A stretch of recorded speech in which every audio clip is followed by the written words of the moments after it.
everyone, and welcome to the Shady book club that happens every Saturday, roughly around 11 a.m. Louisiana time.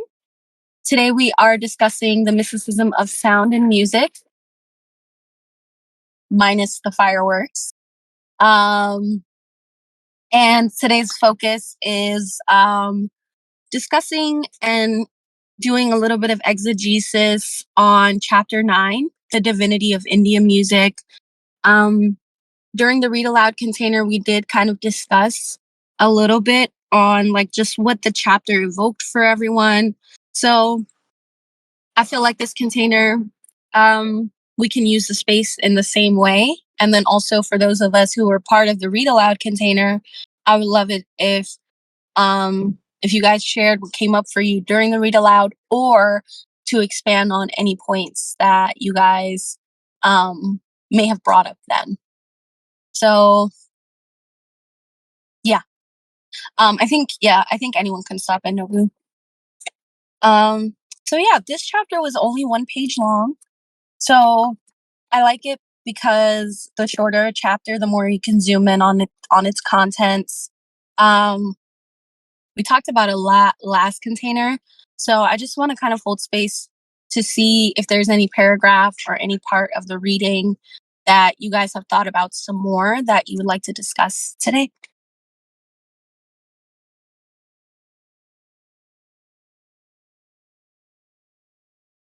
Is it cool to like read a passage from chapter 8 for discussion, or is that? Yeah, we can definitely do that. Okay. So from chapter 8, third paragraph. When the ancient music is compared with the modern, one will no doubt find that there is too vast a gulf between them. If there is anything which gives one some little idea of the music of the human race, it is Eastern music, which still has traces of ancient music in it. Had it been preserved in the East only as music, it would perhaps not have been kept intact as it has been.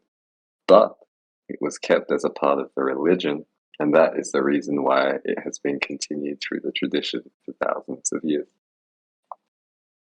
So I guess I'm curious if y'all have any thoughts on that.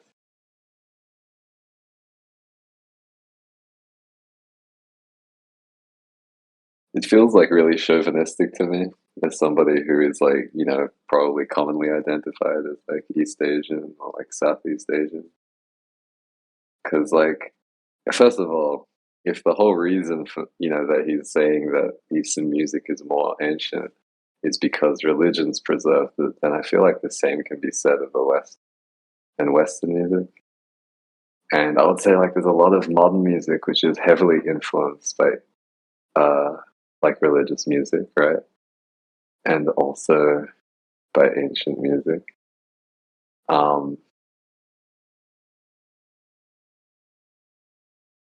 So yeah, I think I would love to hear like more reasoning. I think there are perhaps more reasons why music from the East may be closer to ancient music, but I feel like the reasons that were listed there are not sufficient for me. Does that make sense? Curious what you'll think. Yeah, totally. Tip says. Tip says. Stairs in African music. I think that's all the argumentation I need to hear. It's like, what more is there to say? Excellent point, Tiff.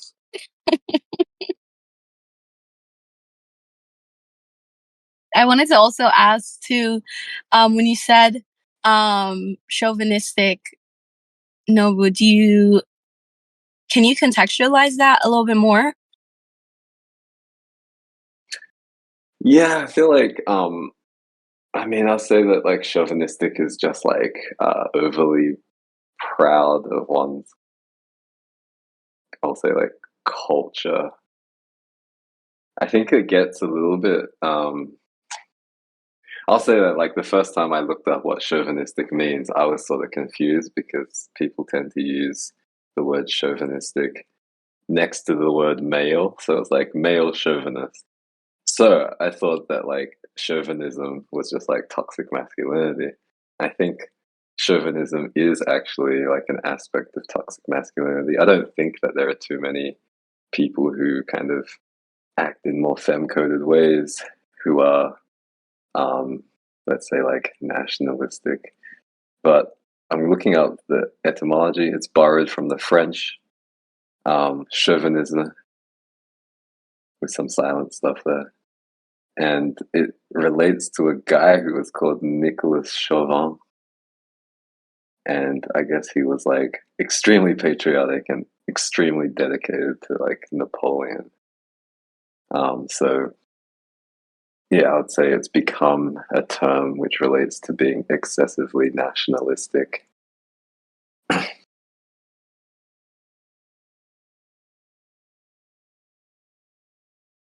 I was having trouble unmuting. That that really that fits into this context. Thank you for explaining that, because yeah, I think that that's kind of like, I guess, one issue that I take with this paragraph is this focus on purity that's like directly linked to religion. Um, and I've been joking about it where I'm like, I wonder if Hazrat Khan has like Indian Thai ancestors, because he really, like, really jams with their way of life, and that's beautiful.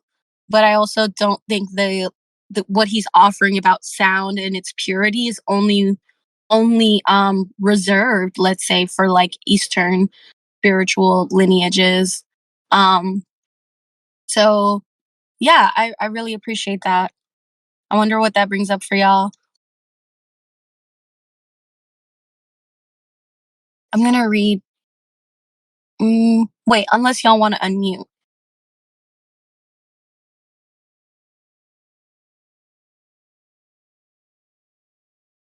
Yeah, I just ran over to Google and I couldn't finish typing his name in before it popped up and said Indian professor. So like he definitely on that side of the planet for sure and is into that type of music. And it felt like he was just saying, you know, that's really the music he came up in, was familiar with. So he got ties to it. So obviously it's going to stir his soul the best way for him. And so it's like, yeah, it's the best. It's the best music ever for him.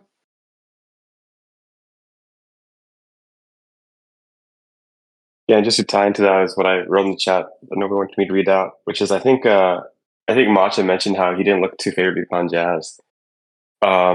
So I think like my general comments, like I'm not gonna take what he says about his own ideas of what's good music and bad music too strongly, because that's just not subjective personal opinion. And I could see jazz being a very spiritual thing, right? Which is what I thought he would mess with. To me, like Indian classical music, which I know he's a fan of, and jazz are actually the exact same thing, right? You have essentially listening to that inner voice within and seeing what comes out of it to then sort of bring that into reality, which I could see being very spiritual. Hence my comments on listening to the daemon. Can you say more about it, the daemon, in this case or context? Yeah, so the whole like Plato or Socratic idea of like that divine voice within the clear out, make space for that just helps you out.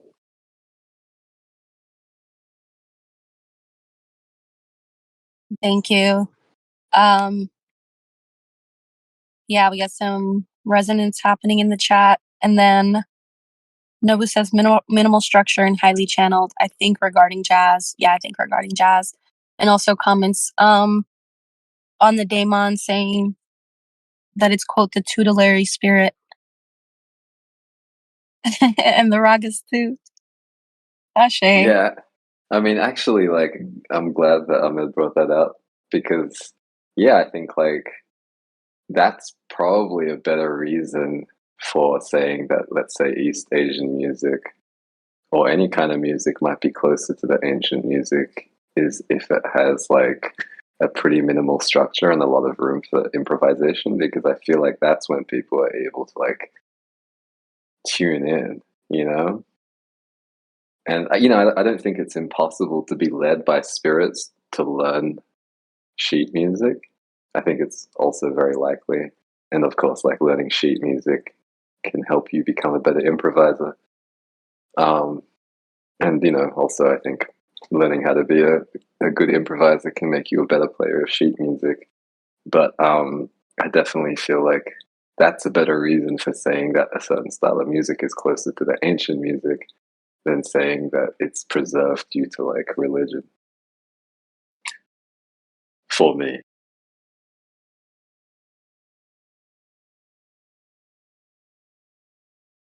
Ashe. I Yeah. also had a funny comment to that, which is it's funny because ragas can actually be very structured.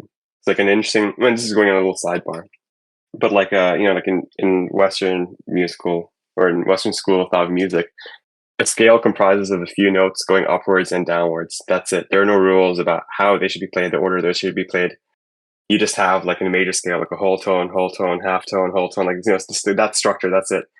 With ragas, there's a whole rule about what time of day you play certain ragas. You can only play certain ragas in certain times of the day. It's very temporally related. And then the notes you have playing in ascending order differ from how you play in a descending order. There are certain notes that aren't actually considered part of the raga, but they can be played only if they're preceded by a certain note or they follow a certain note right afterwards. So there's actually a lot more structure in ragas, but and I don't think that's a bad thing. I think sometimes it's structure as long as you allow the opportunity to actually still listen within to actually improvise. Adding more structure sometimes actually makes it easier to facilitate creativity, right? So it's just a matter of just the component of again just moving away from form and doing your own thing with it. Yeah. Or listening within.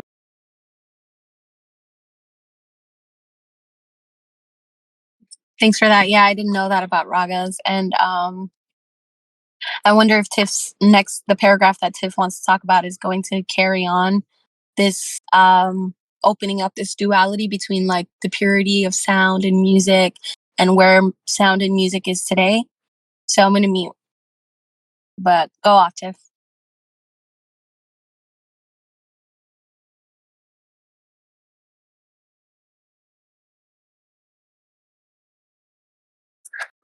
Well, I can't find the paragraph right now, but if I remember what I read, he was talking about he mentioned like how certain ragas get played at certain times of the year, and I never heard of that concept before, and I was like wondering like how would that play out in like our in the current times like with the music we have at our fingertips like.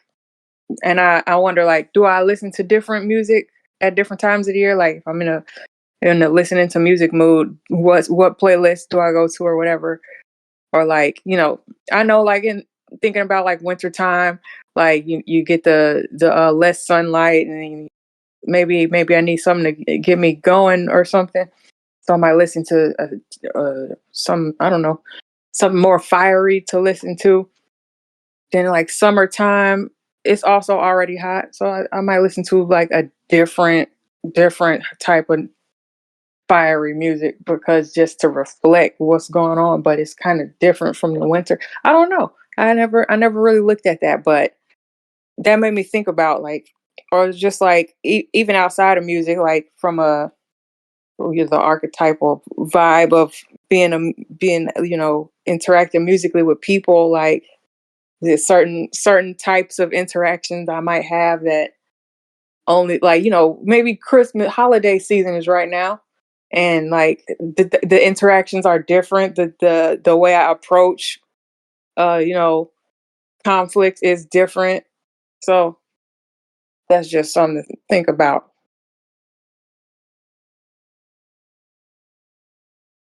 Yeah, definitely. Oh, I sorry. definitely.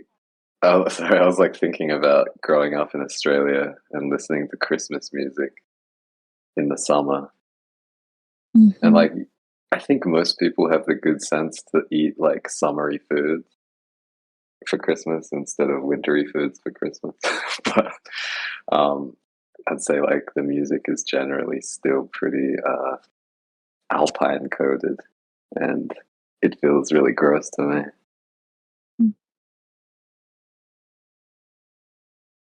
Does it feel gross because it's like not based in like a temporal structure, or it isn't even like, or an ecological structure? It's like Christmas music. I'm just thinking about it, how it like talks about snow and like these ideas of like Santa, which everyone might not believe.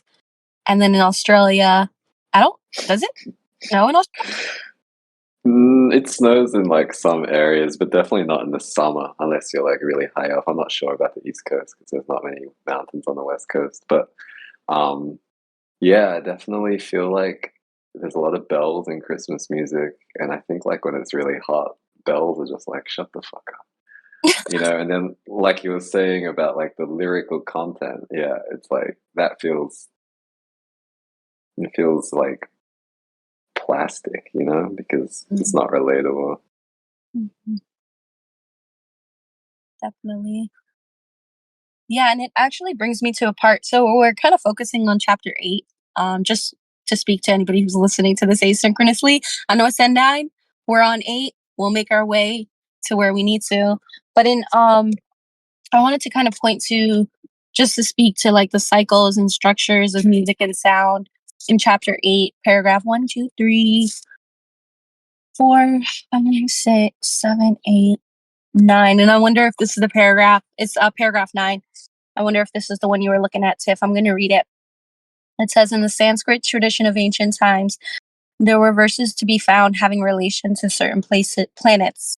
The musicians therefore made their program according to the influence of the planets of the cosmos, and that the program was carried out throughout the whole year. One might think that the influence of the planets is too vague to perceive, and one could not make a program upon it. But in all periods, the whole of humanity has arranged its life according to the planetary influences just the same. So I guess this kind of speaks to what I was kind of poking a little bit of fun at, but also seeing how like music of the ages at least tends to have like this ecological or temporal aspect to it, where it is being linked to some sort of greater cosmological events or some sort of planetary body that's difficult to perceive. Maybe, I won't say difficult, but maybe is not something that's part of everyone's way of perceiving the world on a daily basis. And I just kind of wanted to ground us there to see what you guys think about structuring reality in relation to the cosmos or the planets.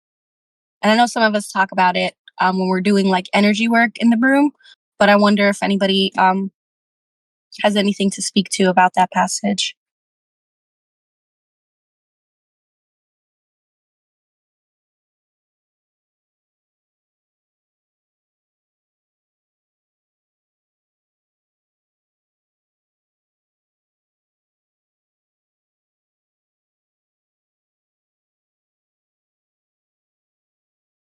If not, we can totally move on.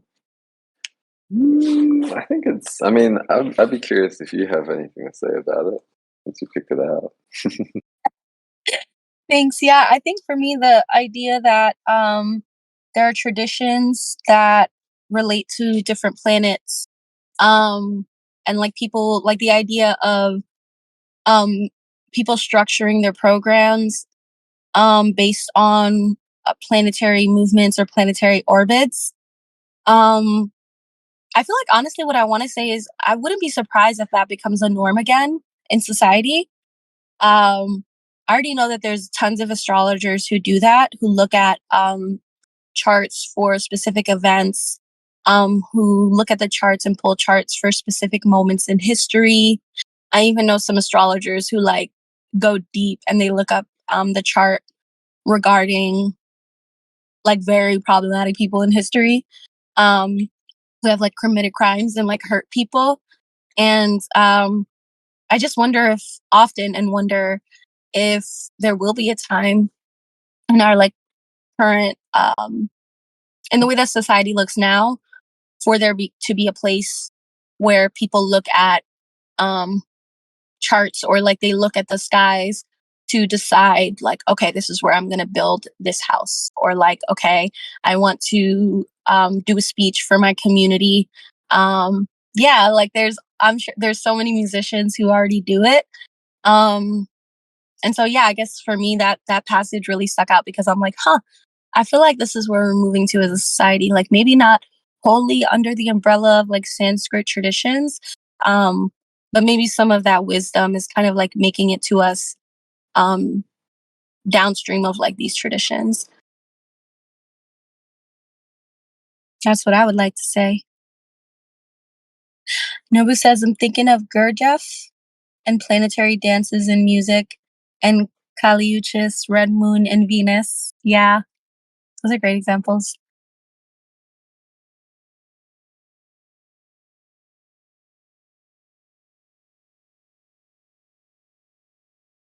And I don't think, honestly, like doing things like this, I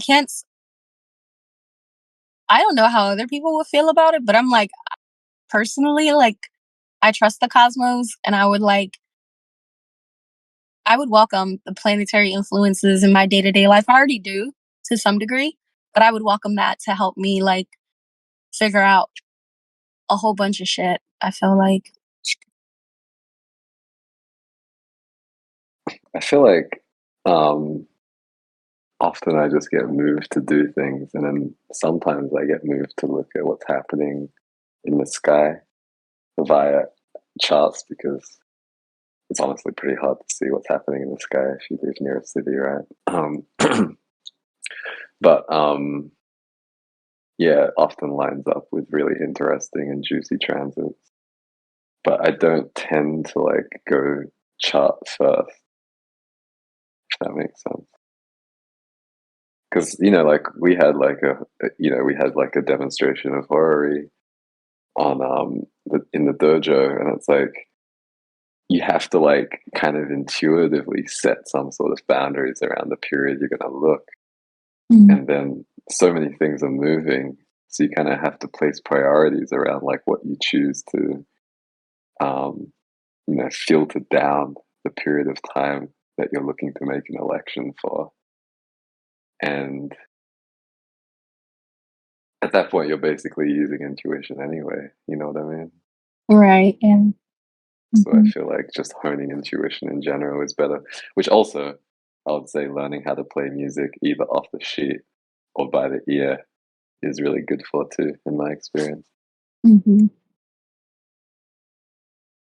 Definitely. Thank you for saying that. I have a question. I'm just curious to get y'all's thoughts. Do you feel like this like a reliance on this whole planetary network would move away from maybe relying on intuition, because they're just relying they're taking what they would have taken the place of intuition and they're outsourcing to something else?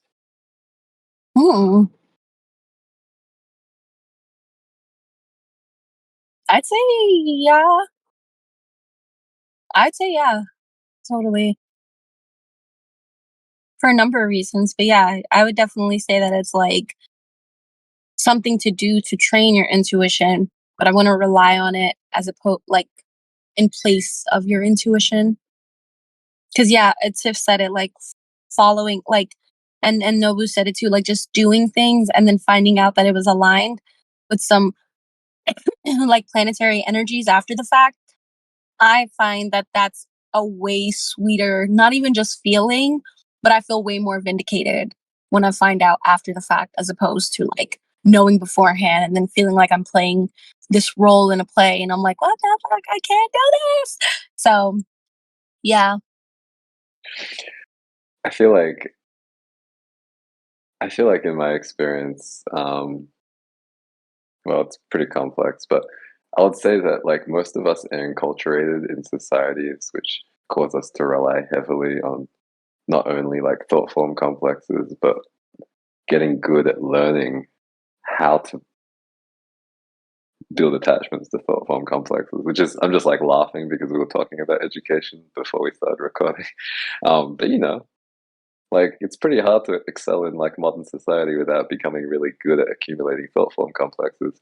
And so I think, while at least for me and my lineage is the ideal is to use pure intuition, like some of us have been talking about, I would say that often, say, using like horary or electional astrology, and then finding room to improvise within those disciplines can be really helpful for people who are probably much more used to being in their upper chakras and hanging out with the demons, not the daemons, but the demons, the thought form complexes. I think like just letting go of thought form complexes entirely and just being like purely intuitive is probably really difficult for a lot of people.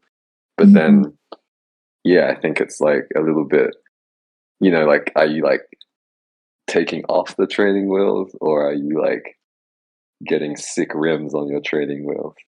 Yeah. You know? Of a difference. They're still training wheels. Yeah.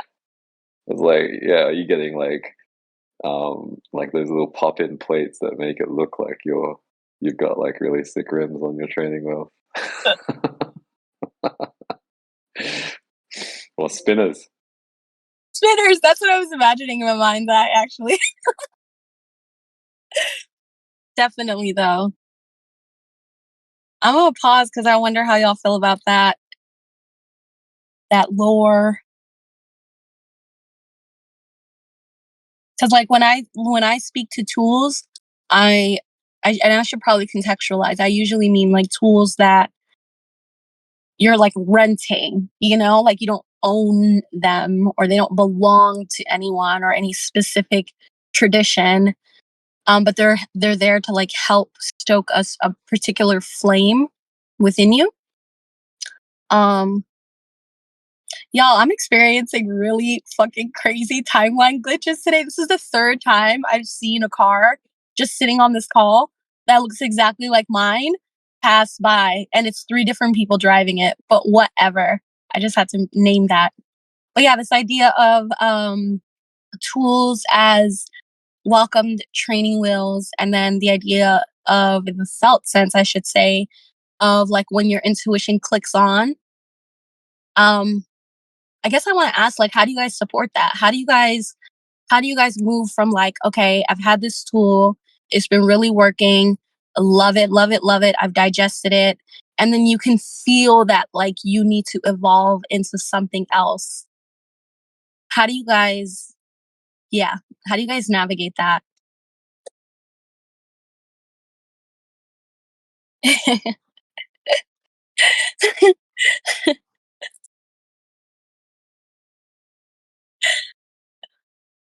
Okay, I want to read a couple things in the chat. Anna says, I feel like ideally my intuition lines up with cosmic tides without me having to effort as in mapping it out. That's amazing. Nobu says, I feel like I'm swinging from the rim after scoring an easy twofer. Definitely, that was a bar that you dropped. Ahmed says, if I drive a Prius, I can't even say the word, Prius in San Francisco, then I'll experience what I just experienced every day.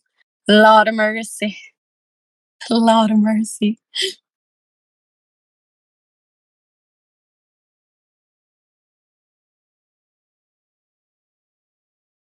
Yeah, I guess I'm just kind of feeling and remembering the times where I've had to break up with certain tools so that I could actually carry myself into a new threshold with my intuition intact. All right, talk to you later, Nobu. Peace. Enjoy the sesh.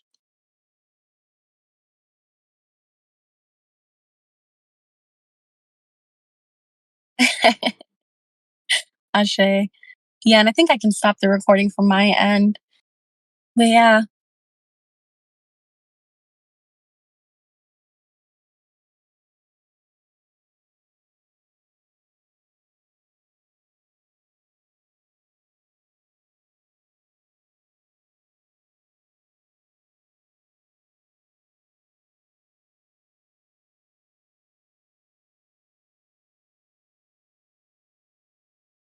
Some people are typing, so I'm holding space for their responses.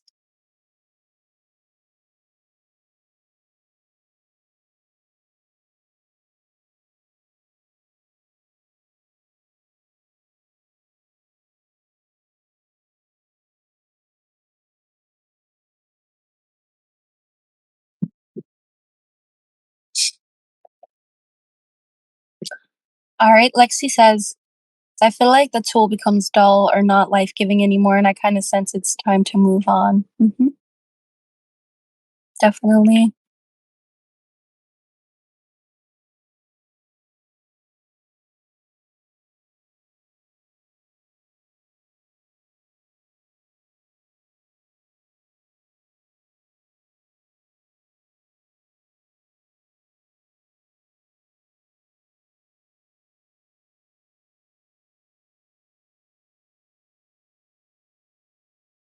Ace Monster Tiff says, I think it's good to stay flexible and be ready to switch, kind of like the shooter video games, new guns and stuff.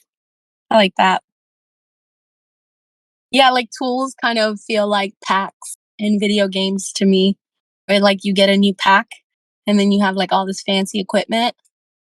But it also doesn't mean that like you can't you can't not lift and like prepare the body in this context or the player, whatever. Like they got to be ripped to be able to like handle those guns and stuff, you know? So I like that, like the idea of staying flexible and be ready to switch. Yeah, because you never know. You never know it's around the corner. And I also feel like Hazrat Khan alludes to that too in the paragraph after the paragraph I read. And so it's like tools are there to help cultivate this like natural ability, which in this case would be intuition. And then I think part of letting the tool go is an initiation in and of itself, you know? Anna says, when I can feel myself reaching for it on autopilot or feeling like without it I can't connect, then I try to put it down. I don't always, haha, but I try to be aware of it, definitely. Yeah.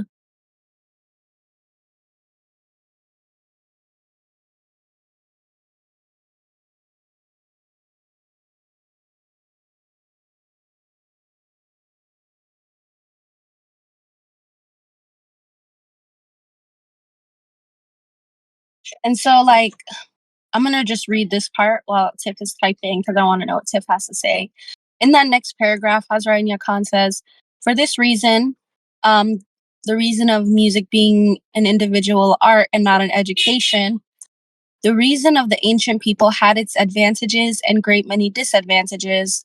The advantages were this: a musician, a singer or player, was never bound to sing in a particular way or order, to execute properly the music he or she wanted to play before the public, but was always free to give the music according to his inspiration at the time.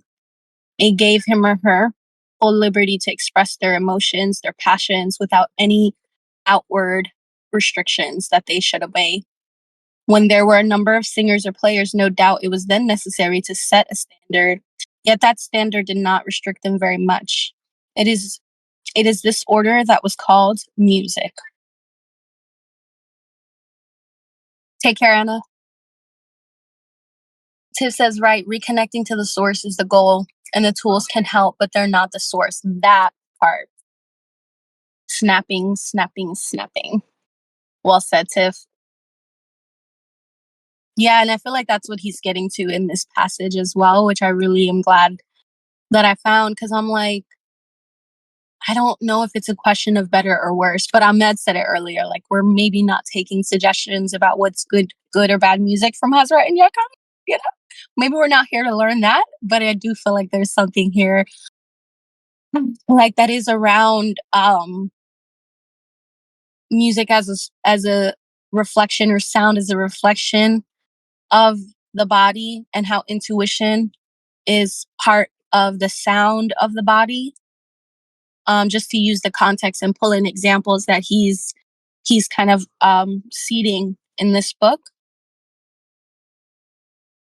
And I also feel like this science that he's understanding, or this, let's say, this art that he's breaking down about, what is this chapter called?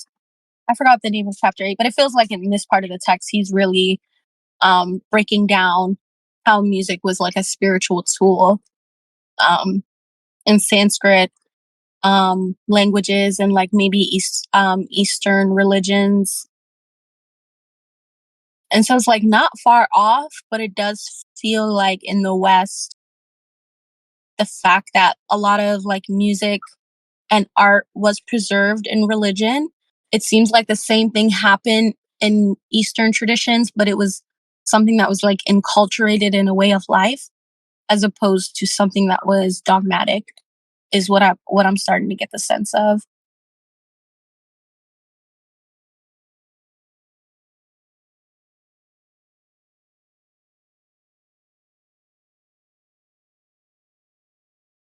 Yeah, I'm curious. Is there anything in chapter 8? Because we really didn't do a breakdown on chapter 8 either, so I'm holding space. I wonder if there's anything else in chapter 8 that stood out to y'all.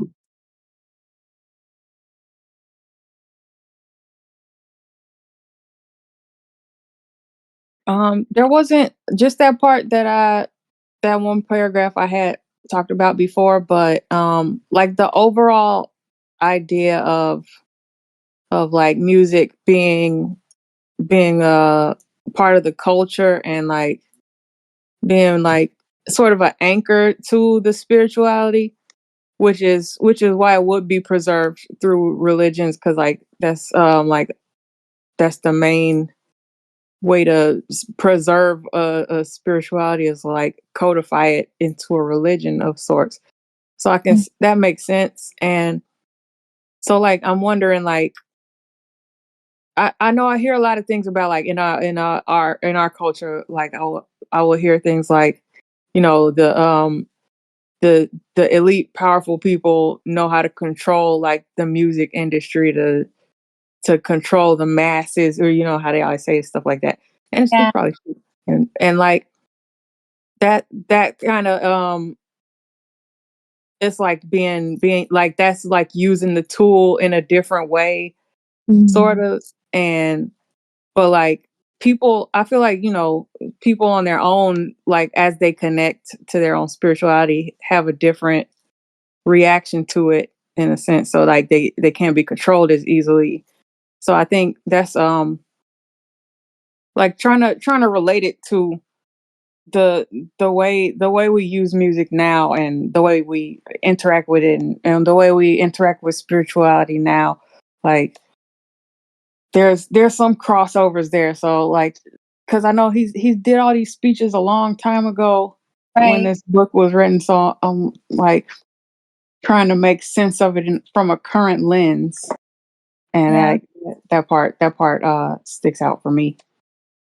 Well, I'm really happy you brought that up too, Tiff, like how there's like a lot of confounding ideas around like popular music and how it is like a mind control tool. Mm-hmm.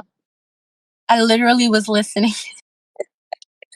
I was listening to Joe Budden's interview with Nicki Minaj, and just because she's doing a big media tour because her album just came out or whatever, and like I feel like that was something she even said, how like music in the West and the music industry is a breeding ground for that sort of mental manipulation, and how like it doesn't always serve in that way, because I feel like in the example, like in the case of like Nicki Minaj's interview, for example, she was speaking to how she's like super close with her fans.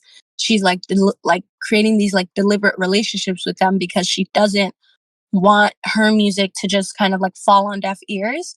And so like for her, she's of course taking a more empowered stance, and she might not even be somebody I'm talking about in this example, but I do feel like reconciling that feels really important. Like, why not like every single time you listen to a song, but like, what is it that this song is helping me like amplify?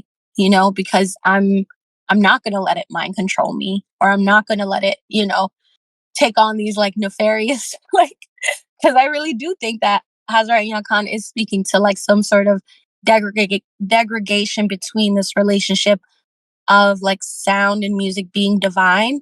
And he's like, in the West, it's not quite there yet. And I agree. I would definitely agree that, like, not that that's what you were saying, but I do feel like the act of reconciling those two things helps me agree with the point that you're making, like, even more strongly.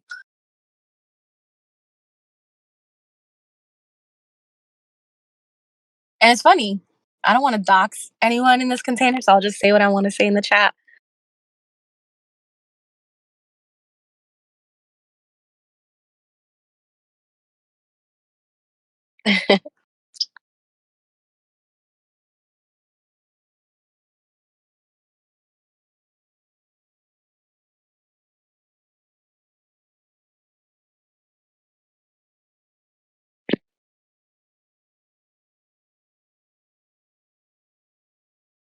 And so, yeah,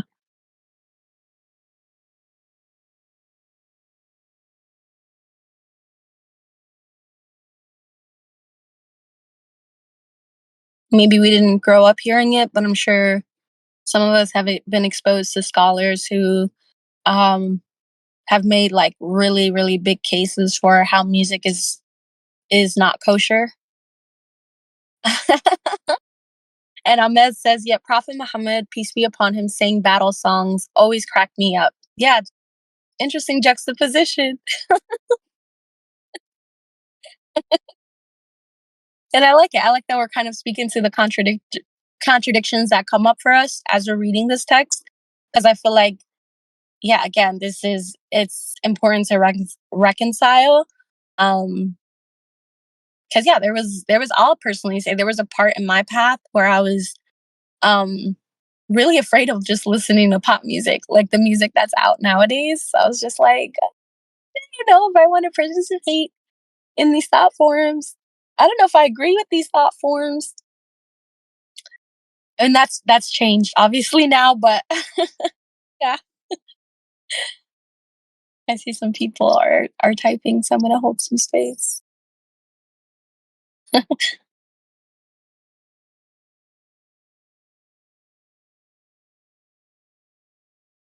Ahmed says it had the opposite effect on me of realizing I can't take these or their ideas seriously. Mm-hmm.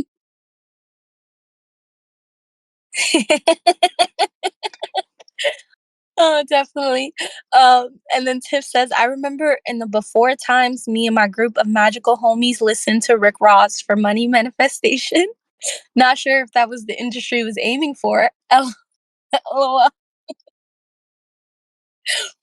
Yeah, it doesn't mean I'm not gonna listen to music personally either. Yeah, totally.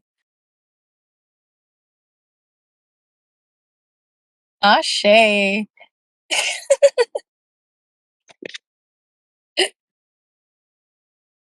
Yeah, and I think it is. I think it kind of harkens back.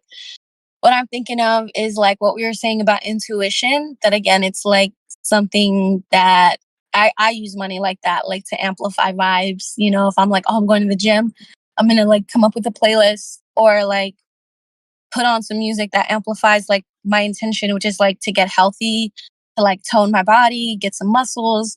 And it's like, I'm going to amplify it. But like if Nicki Minaj, for example, shout out to Nicki. Look, I've said your name so many times. If you want to sponsor the podcast, girl, we're here. But like, um, in this example, I'm like, it, at that point, it doesn't matter what Nicki's intention is. It's like, I'm listening to it.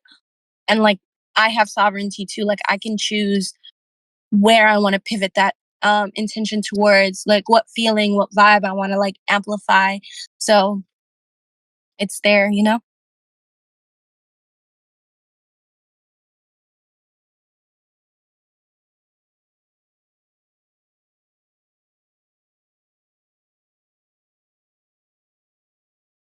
I would like to add, like, since we brought up the Muslim portion, and to dox myself, like I use music, like I know, like they'll say like it doesn't count as music. It's just beautiful recitation, or like it's like nasheeds. They be saying that's not music, and it be sounding like there's beats on there, but I think it just be acapella beatboxing and stuff, which like that's music, and they're singing. They are full blown singing. I'm not going. And like I was learning like different recitation styles. They have scales and like certain notes you're supposed to hit. And also I picked up my bass and played along with the recitation that I've been memorizing. And it is definitely a simple minor scale with a little wiggle to it. So, but we're not going to talk about that. And I that was just context.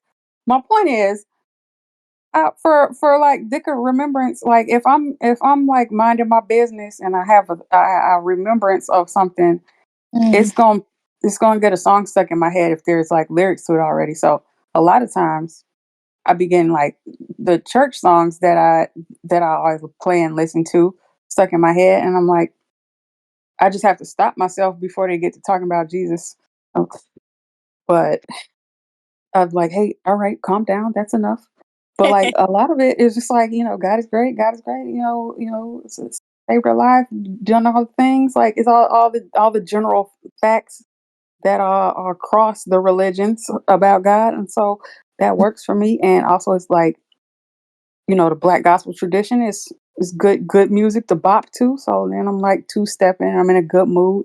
And that is being in a good mood helps me interact with people better. So that feels like a win to me. Yep. Getting through life in that manner seems like an okay way to go. Right. That totally aligns, Sif. Yeah.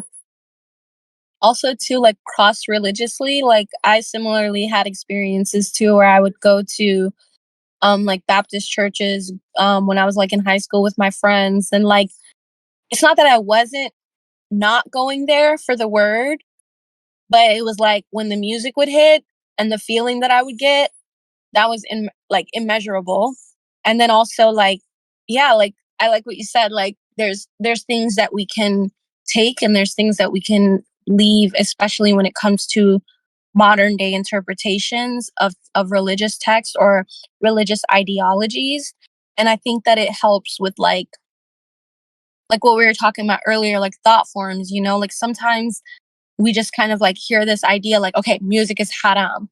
And it's like, okay, music is haram, music is haram. And like that's in our head. And we're like, music is haram. Oop, there's a song that's haram. Oop, there's a song that's haram. And it's like, that just takes up so much bloody space where like I like what you said, just like enjoy it for what it is. And then also like tend to your own intuition when you have the time and when you have the space. And then also like being mindful, like if there's music that like is speaking to like the effulgence of God, and it's like from another religion or from a different tradition, and it really fills you with this like joy and this feeling that only music and sound could do, like you have to kind of reason with yourself and be like, how is that haram? Like, come on. And also like, again, I think we talk so much in the Sharia way about context. Some of the scriptural um ideas that like this is wrong came came to us or came to society or became an idea or became a way of life or whatever in a particular time period, and those things just do not work now you know and I think it reminds me actually of, I've been thinking about this all week actually. It's like how whenever um 9/11 happened, for example, and like the way that kind of took and shook the American culture at its root. Um, I remember my dad and my mom kind of like deciding that me and my sister would not wear hijab anymore because it was actually more scary for them, or just kind of like this idea that we would be put in harm's way, right? Because of how we were adorned was something that like my parents, they just like couldn't contend with. And they were like, though the scriptural dogma says that young girls, it's ridiculous that they say like young girls have to wear hijabs, which is ridiculous. Sorry, I just have to say it again. Um, they couldn't contend with the fact that that's what scripture said, and that in the reality that we were in 2001, for example. And so it's like things like that. Like I was thinking about that, and like just in my mind, in my meditation, I was like, I'm kind of grateful that like my parents made that executive decision because, like, first of all, I was in fourth grade. I could not decide that for myself.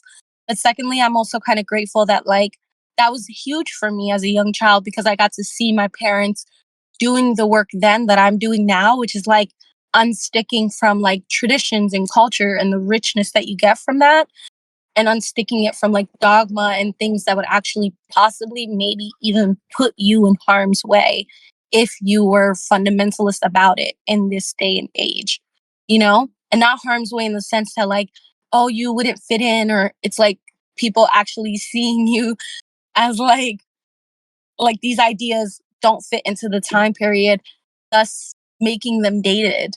And I think when you have that crystallization of thought forms, as opposed to this flowing relationship with music and sound as it lives right now, you kind of get stuck. Like, not just you, but like your ability to grow and your ability to discern. You know, it's just more stuff that kind of takes us away from our intuition. So, uh, I'm really glad that we're talking about this.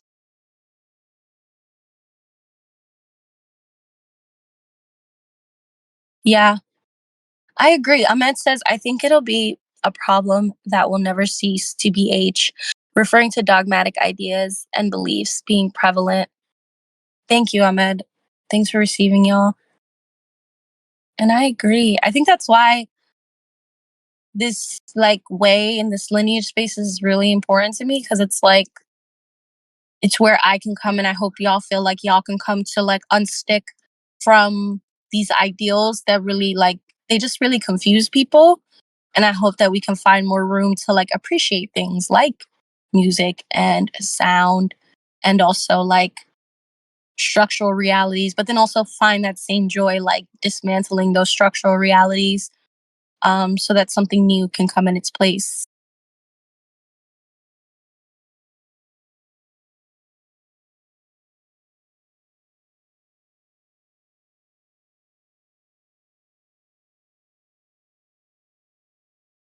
I'm so glad you took us where you did, Tiff.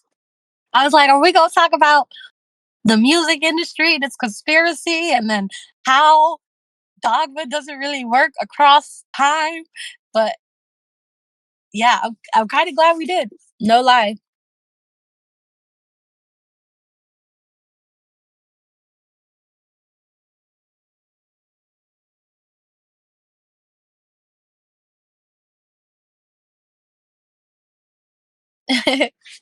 Yay. Um, are there any passages that you guys kind of want to discuss from the rest of chapter 8 and possibly chapter 9?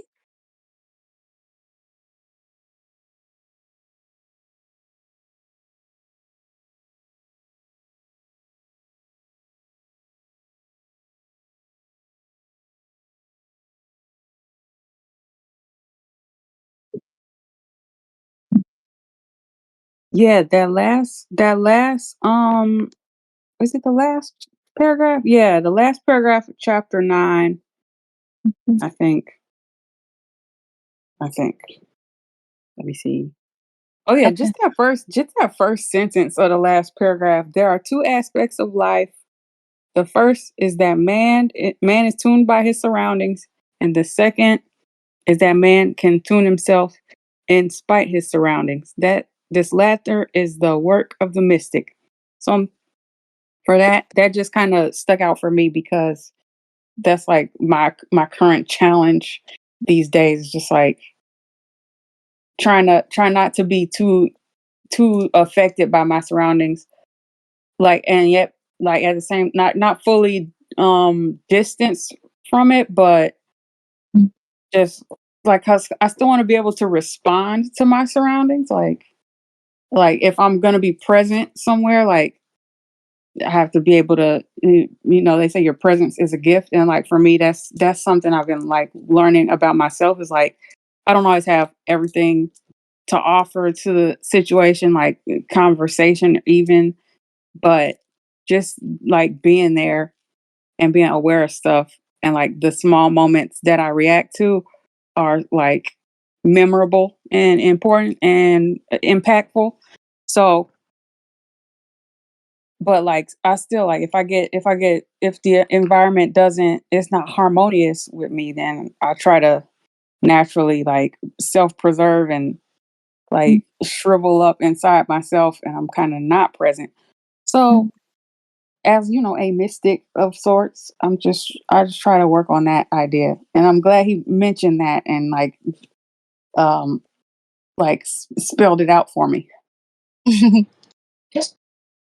Yeah, because it's a real life thing, especially like when you start to like have a spiritual practice and you like, because like for me, I'm like, it's always that like the meditation or the prayer really slaps, and then I'm in this like bubble where I feel so lifted and I just feel like so connected. But then it will be some things, possibly something in my environment that like kind of throws me off.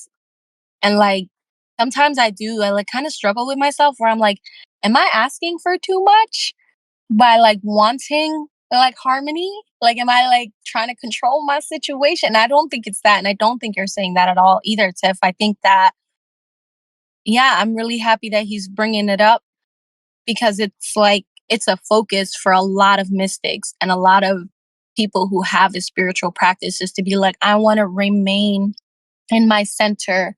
I want to tune myself to my center no matter what is happening around me. And I feel like in this day and age, that's a big flex.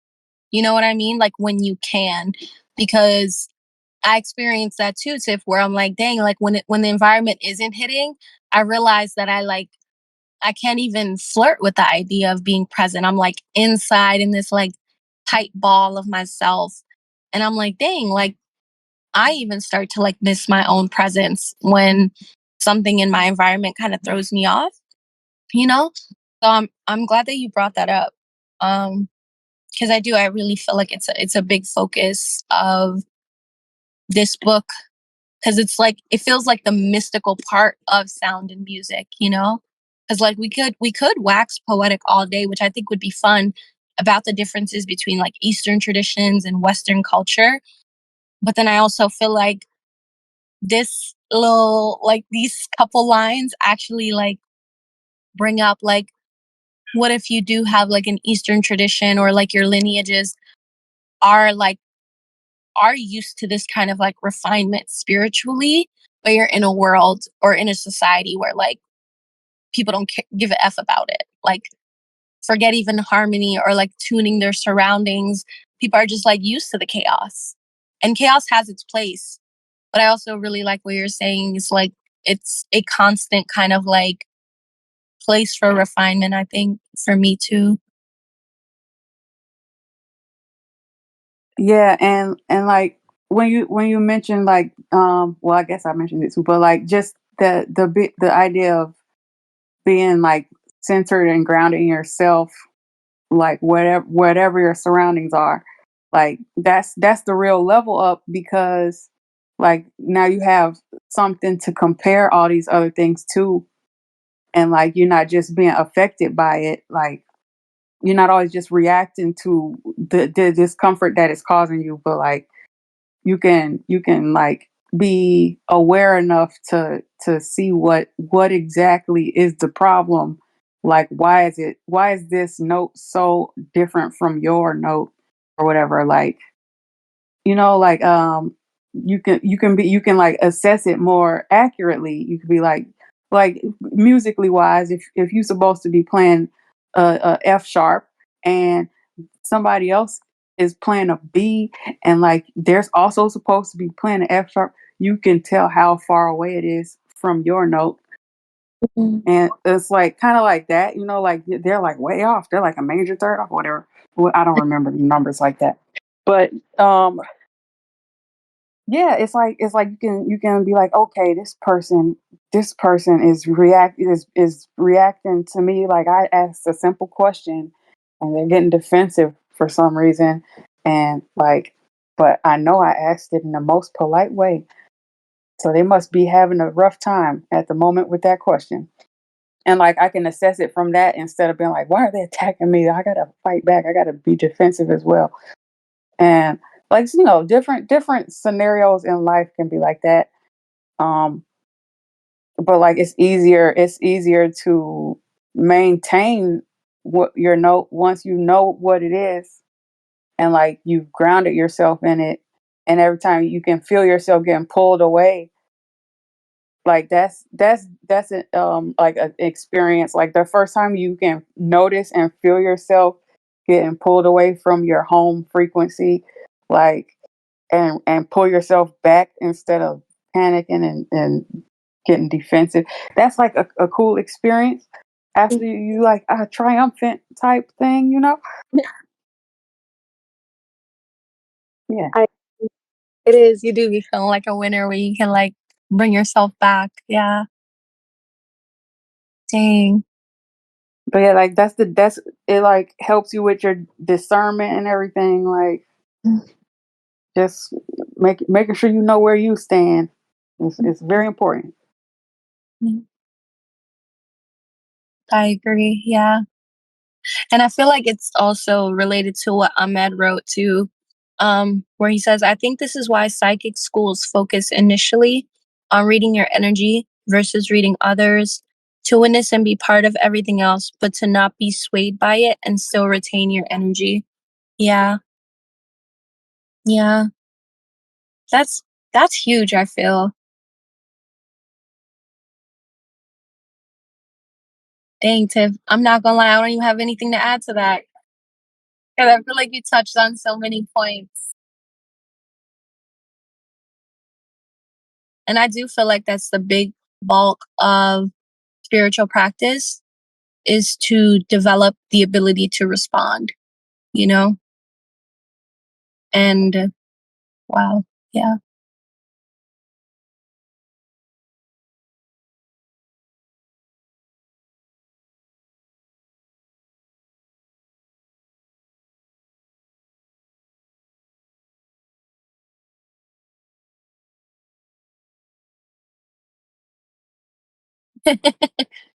Me too. Big yats. Big yatty yats. Well, guys, this was a great container. I want to say thank y'all for bringing yourselves and your passages and discussion. Next week, I do feel like it's important to read chapters 10 and 11, but I think what I want to kind of speak to next discussion or next week is to focus more on chapter 12, the science and art of Hindu music. I think just because we've been kind of focusing on this difference between Western traditions and Eastern traditions. So I think this would help us a lot in terms of anchoring some of those things that we've been talking about. So yeah, for next week, we'll be discussing chapters 12. So feel free to read 10 and 11 on your own. They're really short.